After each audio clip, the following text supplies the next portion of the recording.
fellow travelers, and welcome to another episode of the First Stars Podcast third season. How my loyal listeners, thank you for your continued support. It's an amazing episode because Samantha Glassner boards the mothership to discuss the arc on Syfy. Now come aboard as we go traversing the stars. Hi, Miss Glassner. Thank you for coming to Traversing Stars Podcast. Hi, thank you so much for having me. It's totally my pleasure. I'm a big fan of the arc, so thank you so much for coming on.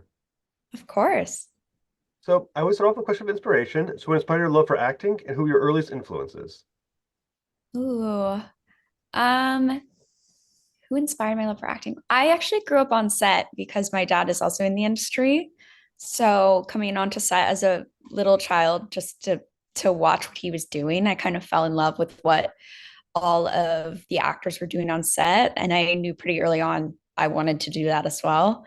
I just love the atmosphere of set and the collaboration and all the different jobs that all work together. And I just found it to be a really magical place and I knew I wanted to do it. My earliest inspiration, probably my second grade teacher. I know that's a really random one, but I looked up to her a lot. I actually had her for first and second grade. And she was just a really empowering woman. She was such a good example to me of what it looks like to be creative and powerful and kind. And I wanted to be just like her when I was a kid. So, So if memory serves, your father is a writer and producer, correct? correct. So And a is that director. something and direct is something that you're thinking Yeah. about diving into, or you want to focus on acting?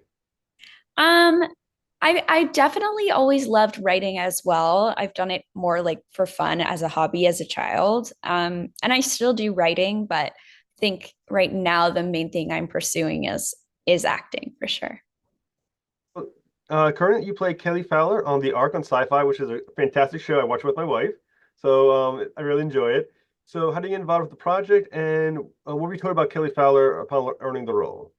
I got involved kind of how most actors do. I auditioned for it, I put it on tape, sent it in, and got the job. I knew almost nothing about Kelly prior to auditioning. I was literally just given episode 7, season 1, not even the full script, just a couple scenes. So I really didn't know that much about her. I didn't know where her story arc was going. I had a little bit of a feeling that maybe she was up to something a little suspicious, but I didn't know what. So it was really fun to see kind of as we started filming how that character evolved. So, the thing with Kelly Fowler, as you mentioned, she's a very complex kind of character. As you were finding more and more about her, which aspect of her interests you the most? That's a good question. Which aspect interests me the most? Um, I think I found her relationship with her mom to be very fascinating from like the very beginning. Um, and just seeing how that changed and now how it's kind of changing even in the beginning of season 2. I think the way that she sees her mother has just done like a complete 180. She started by really respecting her and thinking she could do no wrong and that everything she did was correct. And, now coming into the beginning of season 2, she's a little bit like, wait a minute, everything that I've been told, everything my mother ever said to me has been a lie. And actually, I'm kind of on the wrong team here. And there's a lot of things I don't know about kind of the functions that I've played, the roles I've played in my mother's life. So, I think it's clear that neither Kelly's mom or Kelly are what you would call okay. There's something wrong with yeah. both of them that's kind of deep, running through both of them. When you think about Kelly, who definitely has done some very bad things, you can ask Angus, did some bad things. Um, but you know where she came from. She came from a mother who has done some bad things, and you know she's done some stuff that she believes to be true. That being the case, how do you approach a character like her? Do you consider her just confused? Is there something inherently wrong with her? Or do you think she's redeemable? Yeah, absolutely. I think she's redeemable. I think, the way I kind of approached her feelings about her mom is she thinks her mom's in the right. She's not thinking, oh, I'm helping out the evil villain. I'm helping the leader of the wrong side. She thinks everything she's been told by her mom and the people around her is that like Evelyn Maddox is doing the right thing. Everything she's doing is correct. This is the good side, this is the good team. And so she thinks she's playing on the good guy's side by doing everything her mom tells her. And she really idolizes her. So I think there's not a lot of question as to, whether the tasks she's been given are okay, because everything is just for the greater good of humanity, which she thinks is what her mother is trying to attain. And so I think that's to me what makes her very redeemable is that, like, yes, she is on the wrong side and she learns that later, but she doesn't know that initially. She kind of figures that out at the end of season one. Spoilers. Well, But well, this question is a little spoiler, so if it gets too much of the spoiler, you can tell me to shut up. But I might be a little spoilery. Um, she obviously in the beginning of season two has a bit of a change in heart, and as you mentioned, how she feels towards her mother. yeah. Now, we also know in season one that she says some things about her daughter while her daughter is seemingly unconscious that could trigger that change. Do you think Mhm. without those comments, she would eventually realize her mom's a monster? Um, it's a good question.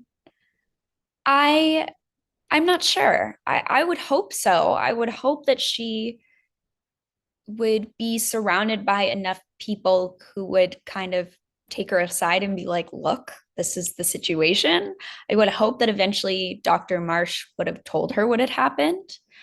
Um, but it's hard to know. Yeah. I mean, there's a good chance that if she hadn't found out all these things about her mom at the beginning of season two, she may still be playing for the wrong side and not realize it. Um, but I think part of what does make her redeemable is how awful she feels once she does realize the truth and does realize, hey, wait, everything I thought about my mother is a lie. Actually, she's the monster. And I think that that carries a lot of, Kelly's storyline and her journey throughout season two. Now, is the problem the mother or is it Arc 15? I mean, is Arc 15 just a bunch of like shitty people on that arc? Or is it the mother who just is shitty and she's kind of like controlling the shitty arc? Um, I think definitely you'll see the answer to that kind of as the season goes along and we meet a couple more people from Arc 15, get to know them a little better. So you kind of you'll have to wait and see on that one. So, as far as the character of Angus, she kind of falls for him towards the end of season one. So, why do Uh-huh. you think she's so infatuated by Angus? Um, I think that it sort of goes into her background in just relationships, not just romantic relationships, but just generally. I think she didn't really grow up with anyone sort of guiding her as to social skills and how to build relationships with people. I don't think she's ever had like a real friend. Um, and she certainly has not really been super, I think, romantically involved. At least that's how I perceived it with anyone. So I think when Angus comes into the picture, she's kind of like, I love this man. He is like my person. He's my boyfriend. And she has no way of, she just doesn't know how to navigate that. Nobody's ever shown her an example of like a healthy relationship. She doesn't have friends who have had boyfriends. Like, she just doesn't know. So I think she becomes quite like intense and obsessive. And well, yeah, she's Kelly. So she just definitely has her own way of navigating those feelings. But yeah, it's definitely interesting to What see how she approaches that. the thing with playing Kelly, I can't help but imagine that it's very complex. You have to create a character who is villainous at the end, sort of in parts of season one, redeemable in season two, has definite issues, but you kind of have to be likable because eventually it seems like you're going to be more of a primary character in season two. How hard has it been to approach a performance and hit all those notes without over hitting one to the point where she's either not redeemable or seems too good to be what she does in season one and, balance that line? Um, I think for me, just really humanizing her and understanding why she's behaving the way she's behaving has helped me to really kind of straddle that line. Like, I really don't think she's, a lot of people would say she's crazy. I don't think she's crazy just for crazy's sake. I think she's, again, just like behaving the way she thinks is right and normal based on her childhood. Um, so yeah, I think just trying to keep that in mind and like remember she's like a real person. She's also only 19. She's not the most mature person. So I think just keeping that in mind as she, makes choices and says certain things, just knowing like, okay, this is where this is coming from. This is a grounded human with a brain. She's not, just a crazy monster. So Kelly says some. Kelly's mother says something in season one. She says, I think to Angus, maybe it's to, I can't quite remember who she does it to. She says, Kelly's friends do not last long. What does that mean exactly? Because it's a very kind of ominous statement, but could be taken in many different ways. yeah, it could be. I think in my mind, it just kind of goes back to, her behavior with Angus. And I think she doesn't know how to behave socially. She doesn't know how to make friends. And so I'm sure she's gone about doing so the totally wrong way and probably angered some people and hurt some feelings. And um, yeah, I would guess it's probably a similar situation. I mean, Angus didn't last very long before he was like, "Oh my gosh, no, no, please get away from me." I think that was probably what happened with her past friends too. So, okay, because for a little while I was wondering, does that imply that either Kelly or Evelyn's been killing the friends at some point? It's not that. We're Oh, not going to like some interesting. weird like psycho movie situation. It's a different situation. I've never heard that theory, but that's like very interesting. It would be interesting if that was the case. Maybe Evelyn didn't want her to have friends because maybe those friends would kind of clue her in that she was maybe on the wrong side Yeah. and make her question what she was doing. So I don't know. That's an interesting theory. Maybe her mother would have wanted to isolate her. I mean, that would have been very evil and normal behavior for Evelyn. So Well, see, that's how I read into it. And she said, I was like, uh-oh, someone's doing like this weird murdering, or maybe it's not. I don't know. It's the cycle thing. It's like maybe more Friday the 13th, where the mother is getting like revenge for what happened to her child. So kind of thing. I was like, part of my brain was like, Evelyn's been murdering Kelly's friends, which would also explain why Kelly is kind of where she is. That's yeah, the thought I threw in there. yeah, it's an interesting theory. Do you think Angus would have lasted as a friend if he had stayed on Arc 15, only was on Arc 15 with her? Or do you think at some point, I know he was kind of like pushing away though, but if he had lost Arc 1, he had stayed on Arc 15, do you think that friendship could have stayed or evolved? Or do you think one way or another Angus just was done with her? Um, I don't know. I don't know how things would have panned out over time. I mean, when they first got on Dark 15, Angus was so upset and just despised her so much. Maybe if he knew more about her past and where she comes from, he'd sympathize with her. But I don't know that he'd ever be friends with her. I I think she'd be a very hard person to be friends with, to be honest. Now, is that hard at season one or hard going into season two? Because season two, Angus does kind of stick up for her, and he's like, no, no, no, don't kill her. Without giving too much away, there's a point in the season, beginning, first episode of season two, where there's some suggestion that they're better off killing Kelly for reasons I'm not going to spoil. And Angus is like, no, let's not kill her or send her out of the shuttle. Why do you think he does that? And do you think that's just appreciation for just because she's a human being? Or is there some feelings there whatsoever, or does he see value in her beyond um, that moment? Um, it's an interesting question. I think when they're all on the shuttle and Alicia's like really trying to get her pushed out, and he's kind of like, no, no, no, just leave it. I always interpreted that as like a she saved me, I'll save her kind of thing. And again, I don't think that he likes Kelly. I don't think he wants to be anywhere near Kelly. But I think after learning that Kelly's the reason he's still alive, there might be a little bit of remorse at the idea of her just being thrown out of the airlock. Does Kelly know she has sort of, because they, I don't know if you ever have you ever seen Suicide Squad or know about the Suicide Squad movie or characters? I've heard of it. I've never Okay. seen it though. The premise of it is that main character Amanda Waller, I'm nerding out a little bit, sorry about that. The main character Amanda Waller um makes these villains work for her by sticking a bomb in their heads that should explode if they misbehave. Now we find out in season one season two of episode one of season two that Kelly has in her neck a kind of a bomb. Does Kelly know that's there? If she did know, how does she feel about it? And if she doesn't know, how the hell is she going to react when she does find out that her mom has like an off switch, as it were, for her? Yeah. I think that's definitely something that we'll learn a little bit more about as the season goes on. So definitely stay tuned for that. I don't want to say too much about it, um, just because I don't want to spoil anything. But yes, I will tease that definitely there will be, a little bit more of a an explanation and a reaction from Kelly as well.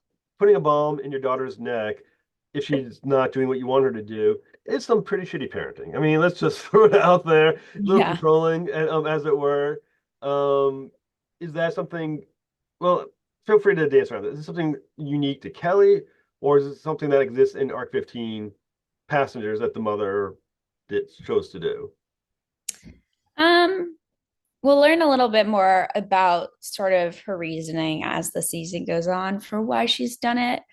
I don't want to say too much about the ARC 15 passengers because, um, yeah, I just think that there's a lot of new stuff coming up with them as the season goes on. I just don't want to give anything away. Now, her mother describes Kelly as being a failed experiment. Mhm. Now, what does that mean?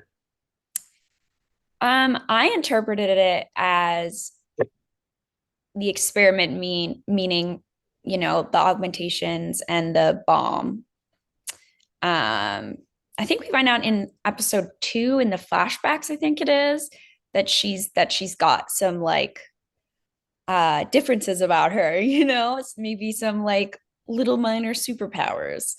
And I think that was sort of the experiment of like what happens if I try to basically augment a human. Um, and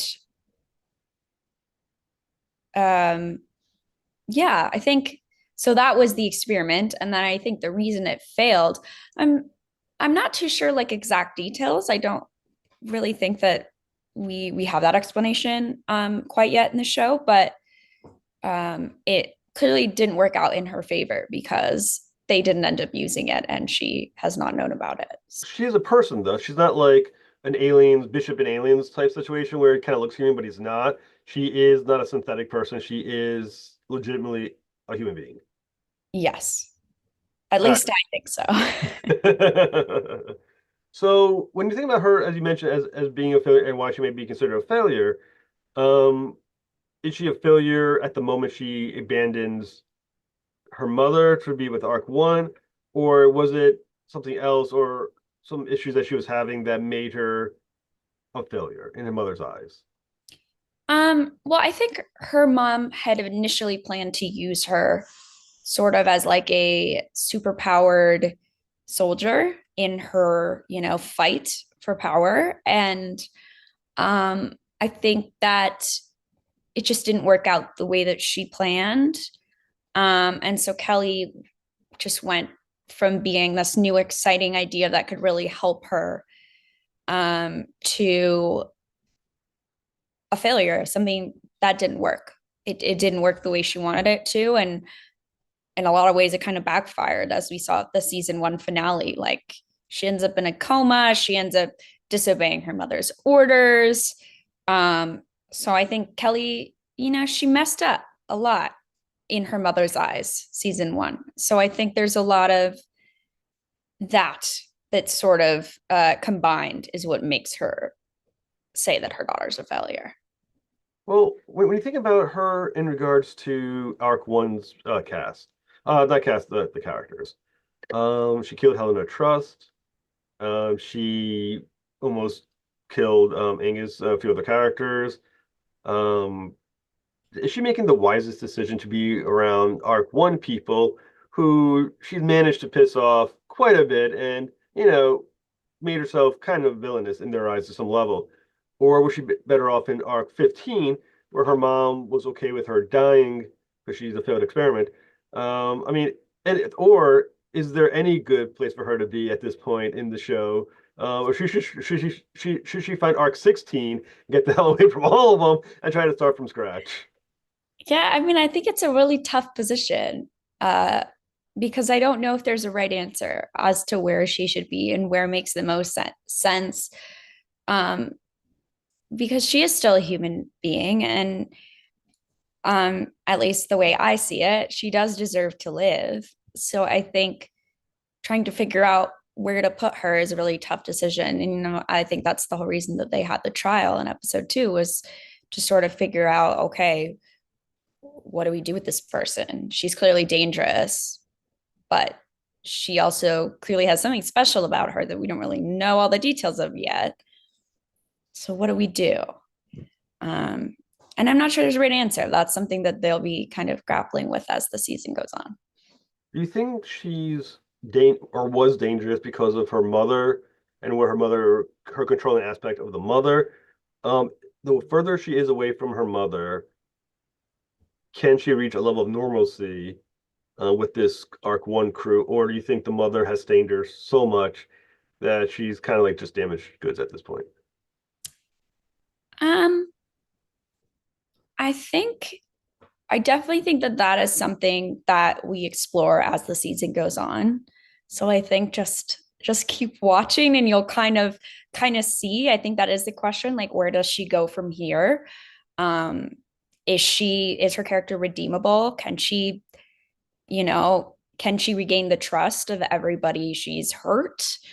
How does that work? And also just figuring out for Kelly, what does it mean to have these, powers or augmentations that she didn't know she had? What does that mean for her? How can she use those, as an asset, or are they just harmful? And I think, that's something she'll be navigating for a while. Now, being the actress who plays Kelly, and you know her better than anyone else, for maybe the writers, because you've inhabited Kelly for a bit now. Which elements of her character do you think should be explored the most in upcoming episodes and seasons? I'm assuming there's gonna be a season 3 at some point too. So let's talk episodes and seasons. I don't know. I mean, this may just be for me like my own personal desires for Kelly. I would just love to see her learn how to make friends. Like, I would love to see her have a strong friendship with someone. Um, because I think part of the reason she is the way she is that she doesn't have a community around her that supports her. And now that, she's kind of lost that relationship she thought she had with her mom, she's not left with a ton of options. So I Mm. think that would help her a lot and help having people around her try to kind of guide her and support her. I would love to see that for Kelly, just generally. Given what has happened to her with the Arc One cast, Mm-hmm. who among the Arc One cast do you think is most likely then to be a friend of Kelly's, considering she tried killing most of them? It's a good question.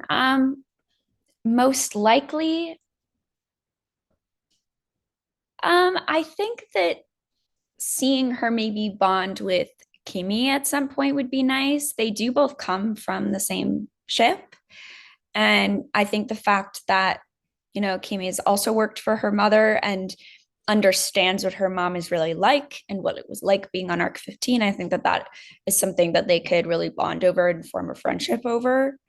Um, and thus far, as far as I can think of, she hasn't really done anything to personally harm anyone she loves. So, that might be a starting point. Who would I like for her to be friends with is a different question. I would love for her to be friends with Alicia because I just think that Alicia would be such a positive female friend who's around the same age. But obviously there are some tricky parts with that, given how Alicia feels about her I would at the say beginning of the season. I was like, didn't wasn't Alicia? Did she's the one who tried to kill her, right? Season Oh one. yeah, she gives her a full shove at the beginning of season two, which was quite fun for us to film. And because she does have feelings for Angus, do you think that was the reason she was like, yeah, just get her out of the shuttle? Do you think she was like, her the one that she wants as a boyfriend, she was more than happy to have Kelly kicked out so she could Yeah. not have challenged for Angus? Yeah, I mean, I think that Alicia is such a genuinely good person morally that I think a lot of it is just the fact that she knows Kelly has this history of having killed all these innocent people. And also the fact that she tried to steal her man. Like Alicia, there was that little love triangle last season. And I think that there was, a little bit of frustration and jealousy. Because for a hot second there, Kelly kind of won. She kind of won the man. And then Angus was like, you're cuckoo. This is no. But for a second there, and I do think that Alicia doesn't like that. She doesn't like that was the case. And then obviously I hit him with the back of a shovel at the end of the season. So I don't think that really helps either. Because now I've tried to kill her boyfriend. So I think there's a lot of things that have stacked up to make Alicia really hate Kelly. I think those are all very justified feelings. You know what I like about Kelly? That we can literally sit here and make a list of the characters in arc one that she has not tried to kill, and it's shorter than one she probably has. Yeah, true. Which is kind of funny. So the arc definitely is in season two right now. Congratulations on getting that renewal Thank from you. Syfy. So what has it been like being a part of the show? And I find with the fan base is that it's growing. It's a very dedicated Facebook groups connected around the arc now. So what has that experience been like for you?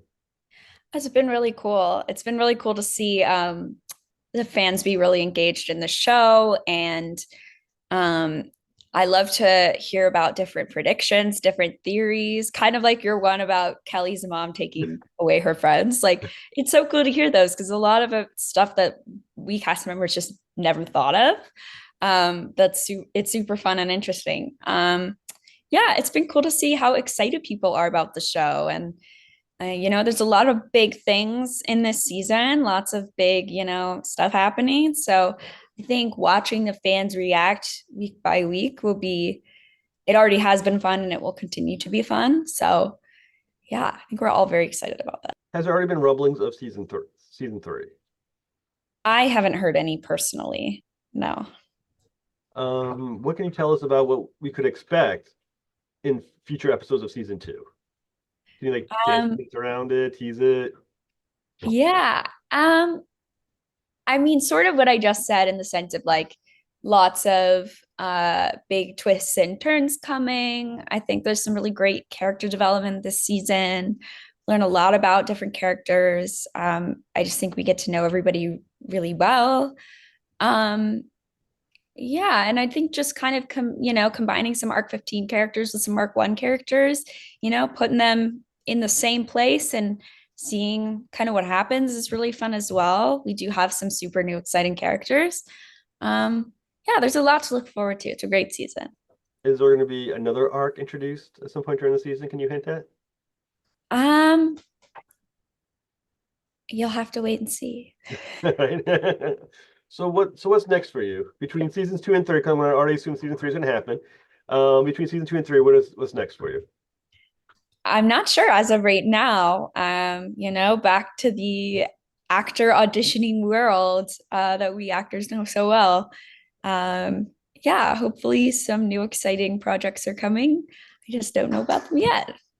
Well, like I said, I thank you. I want to thank you a lot for doing the arc. At least it's a great show. Me and my wife like to watch it together. Oh, And like I said, thank you. it's nice to have some new sci-fi shows coming out because Yeah. I always think there's the best shows because I like the view of the future. So thank you so much, and keep up the good work and make season three happen, please. Okay. Thank you for having me. Thank you. Have a good night. You too. Bye. Thank you for listening to another episode of the Versus Stars podcast. Please help me battle the algorithms by liking and subscribing. Be sure for the next episode when Dan Jurgens boards the mothership to discuss Batman First Night from DC Comics. Till next voyage, travel on.